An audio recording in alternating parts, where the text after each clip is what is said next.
Good afternoon, dear students.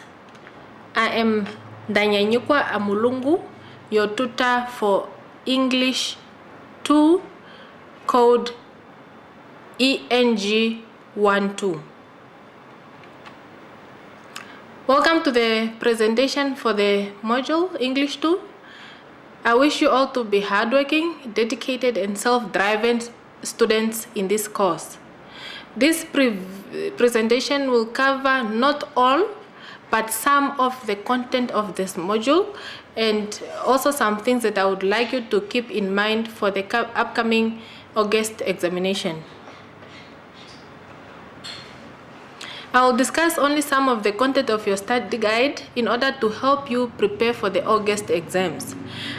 But I hope at this moment in time, you have a good idea of what the subject is all about, having done an assignment and having studied in preparation for the coming exam. Please note that I cannot give attention to the whole content of the module, but only to some content due to time that we have. The presentation will highlight some important aspects of this module, and I would like you to use the study guide to prepare yourselves for the exam. Important notes that you have to consider. You need to pay attention to the exit learning outcomes in the index of the study guide. Pay attention to the learning outcomes also at the beginning of every unit in the study guide. And the last thing that you need to pay attention to is the verbs. When you are answering questions in an exam, you need to take into consideration the verbs. For example, if you are told to explain, you should explain. If you are told to mention, you mention. List, you list. Discuss, you discuss. Plan, you plan. Make sure you do understand these verbs. They are outlined at the beginning of our module. For the exam questions, you read the module learning outcomes, also part of the syllabus. I hope every one of you has received the syllabus for our module English 2. Let's move on to the first part of the content that we are going to discuss today, which is vocabulary and its importance to reading comprehension. What is vocabulary, you may ask? This is the knowledge of words and their meanings, both in written and in speaking. The importance of vocabulary is, if a learner has enough or rich vocabulary, then they are able to read more comprehensively. Let me say, for example, when it comes to contextual clues, a learner is reading and comes across a word that they do not understand.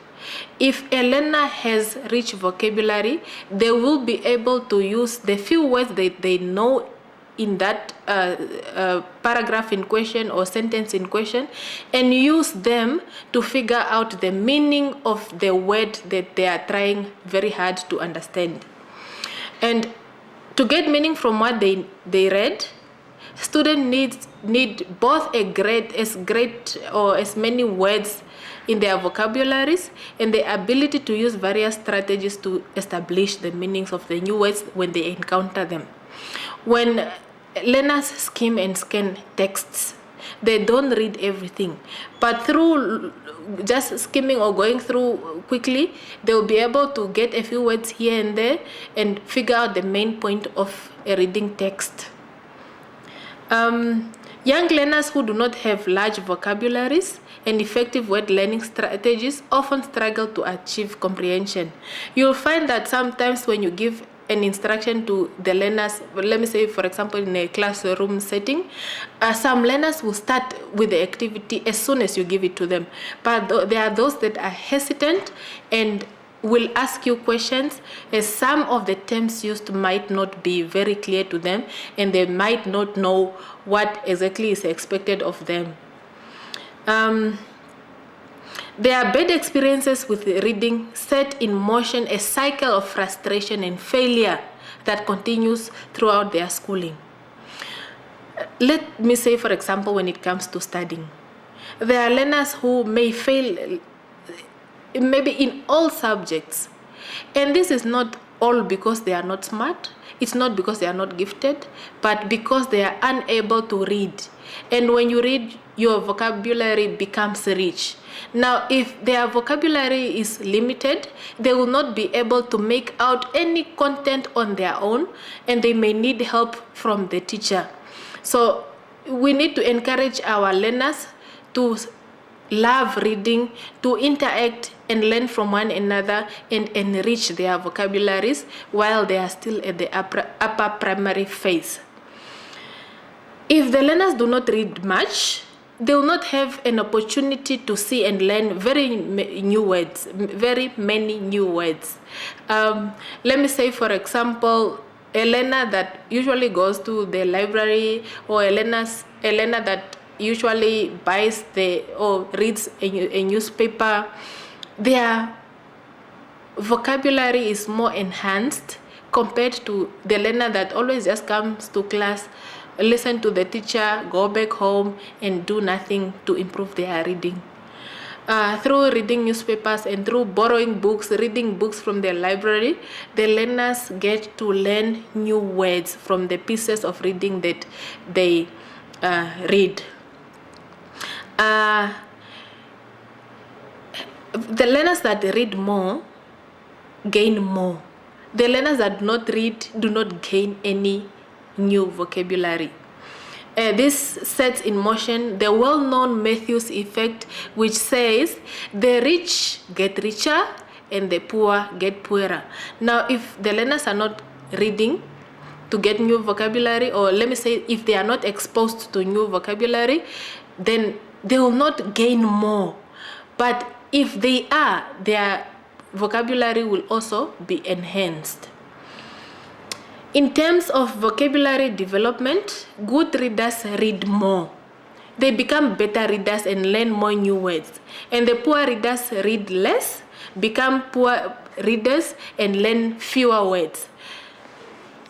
Learners exposed to a lot of reading will learn new words, and those that do not read do not gain any new words. We'll move on to the ways to use questions and manage class discussions. The first thing that a teacher may do is to arrange the classroom intentionally. This may be either in groups or in pairs or just as individual, depending on the outcome that you are expecting from the learners. If learners are expected to discuss, then you cannot have learners seated individually. They can sit in groups or in pairs, depending on the outcome of the lesson. The second bullet is make sure students have the background to discuss on. You don't just come in a class and say discuss, for example, what you would do if you are presented in a situation in which you are fighting, but you did not give any more information as to what exactly is expected of them. If you don't mention what the argument is all about, remember these are upper primary learners and they need your guidance. So you need to give them a lot of background information before they come up with any discussion. Sometimes you can also give them something to read, let me say, for example, from a textbook or from a newspaper, and then when you come to class, the learners have background knowledge already, and they just have to build on that or reflect on that and involve in a discussion. The next bullet, use questions to elicit different levels of thinking. I would encourage my students to please, when they go into the field, do not always ask close-ended questions. Ask questions in which learners can give their opinions, give their own answers, long answers. not answers such as yes and no or maybe, but to be able at least to express themselves more. Let me say, for example, if you ask Elena, are you a girl? Obviously, the learner will just say yes, and they will not have to go any further explaining themselves because the question is close-ended. So you would rather use questions like explain or discuss what you would do if you are presented with this situation. You can also, after the, or when the learner is busy talking, once they are done with their point, you can follow up with some questions just for clarity, and then the learner will be able to explain more and make themselves clear. Leave sufficient wait time. Most of the time when you're in a lesson, you give a learner a chance to talk, and if the learner is taking a little bit of time to give the answer, you jump in with the answer. That is not the right thing to do. Sometimes you need to give a chance to the learner to think before you give the answer yourself. A learner might not have background knowledge, but if you give them some time to think, then they'll be able to say, okay, if this is so, then I have to perhaps say this if I am to get the right answer. So you give them a little bit of time so that they can give you the answer. And if they still struggle, that is when you can come up now and give the correct answer yourself. The next point is positively reinforce students for responding. Reinforcement is not all about people that have, or learners that have given the correct answers. For as long as a learner has given a response or has tried, a learner should be praised for that. You can praise them, for example, like saying, you answered the question very well, or very good, Maria, instead of just letting it go, or thank you for trying, instead of just letting it go, and then the learner will be wondering, was I correct? Was I not? So if my participation is not really needed, whether I say something or not, it doesn't make a difference. So you have to positively reinforce students for responding, not necessarily for giving the correct answers, but for being part of the lesson. Don't let the discussion digress. If you are in a lesson and you have given learners a task to discuss, do not just give them responsibilities and go and sit at your desk. What you need to do is facilitate. Give the learners the opportunity to discuss, but you have to be there. Do not keep yourself busy with something else. You have to be part of the lesson as well. The learners may need your guidance, and therefore your presence is needed. The next bullet is sum up the discussion. Before you end a lesson or before you move to another topic, you need to conclude, perhaps re-emphasize the main important parts of the discussion, and so that the learners at least know that you are moving on to a new thing, and don't just, because some learners, it becomes very difficult for some learners to know that, okay, we have moved on from one topic to the other, especially if the learners had lacked interest, if the discussion was that boring, which of course needs to be interesting, because the learner's involvement is what is important compared to your opinion as a teacher. Let's move on to the next topic, which is lesson planning. After marking the assignments, I have realized that we are failing to plan. The reason being because we don't really understand the different parts of the lesson. So perhaps just to go a little bit through with you, in the exam, when you are given a lesson to plan, you are always provided with the learning objectives as well as the basic competencies. But when you are writing your assignment, you are on your own, and you need to please get the prescribed syllabus for the phase. Like my students, you are upper primary teachers or teachers to be. So you need to get yourself a copy of the syllabus. It's available on the NIED website, and that is where you take your learning objectives and your basic competencies. You don't come up with them yourselves. You use the syllabus and base your lesson on that. In your lessons, do not teach language skills in isolation. The language skills being the reading, writing, grammar and usage, and as well as speaking. So in a lesson, you can even cover all 4 of them, or at least 2. There's no way you can teach a reading lesson, but it doesn't cover writing, for example, or grammar. So all these reading skills cannot be taught in isolation. The other part that I really found out that the learners or students are struggling with is the presentation of the lesson. This refers to how the lesson will be presented. For example, group discussions. Will the lesson be in a form of a discussion? Is it going to be a lecture as you, the teacher, standing in front of the learners and just lecturing?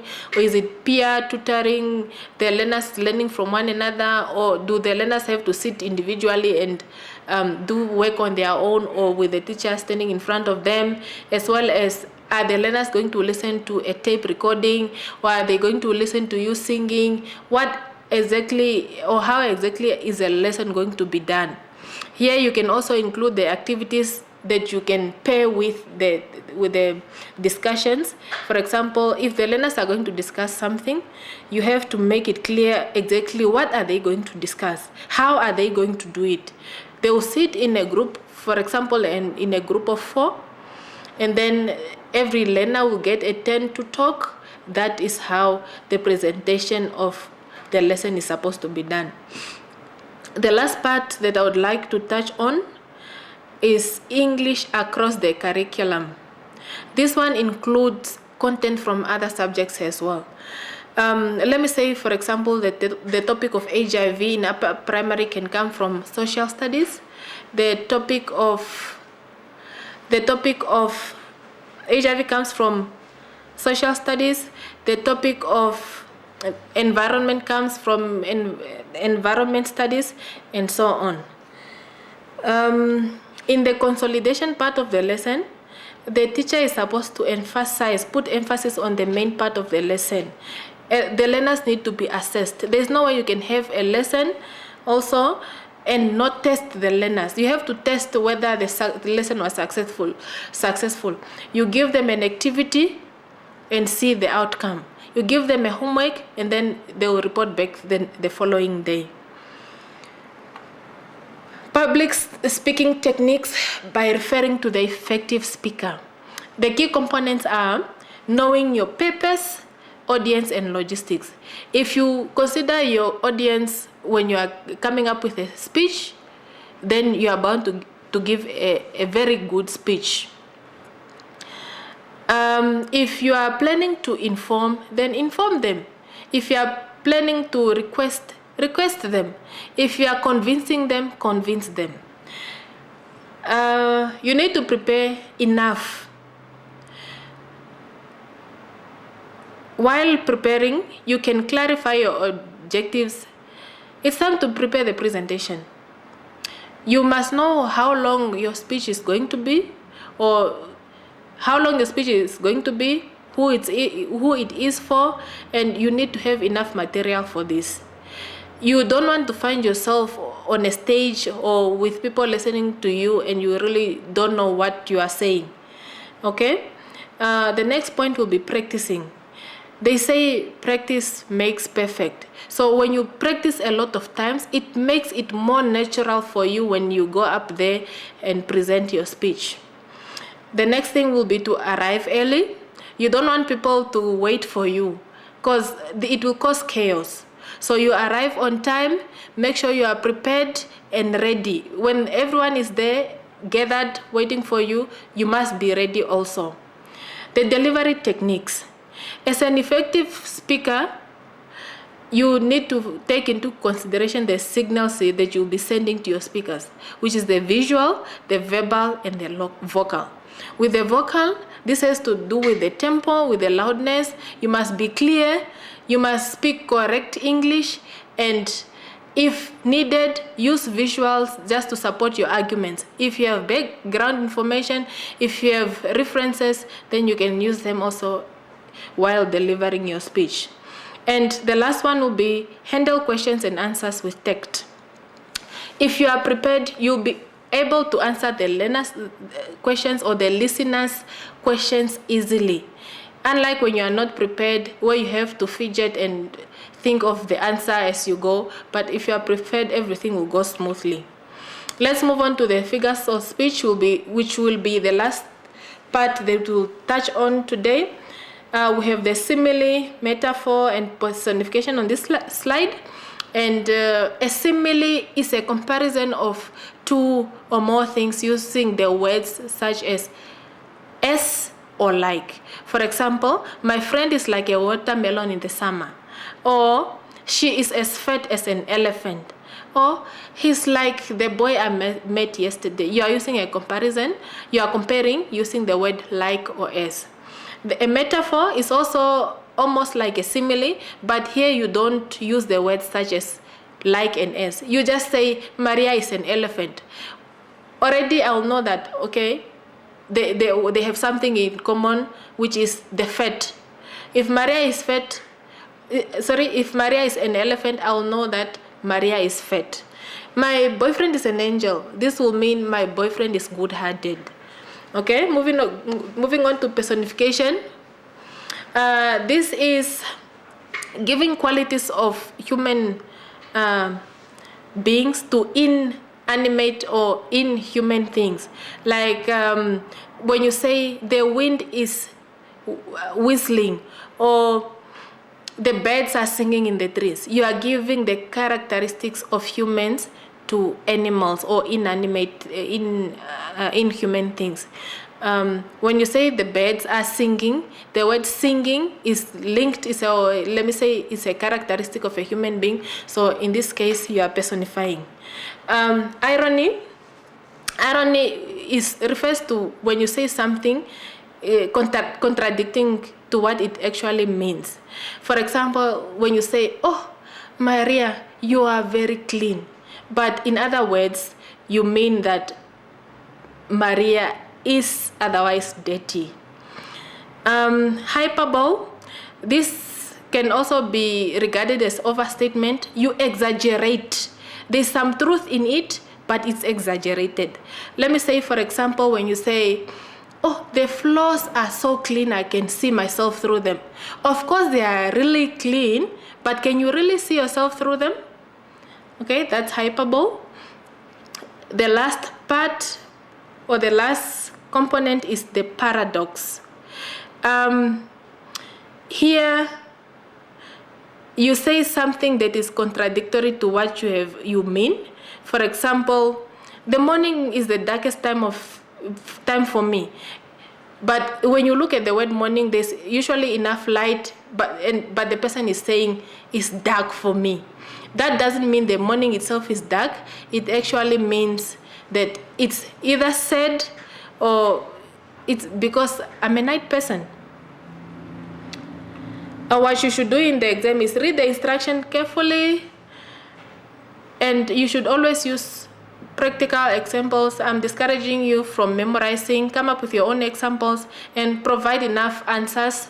Look at the the marks that are allocated to each question, and please do not memorize everything. Try to use your understanding.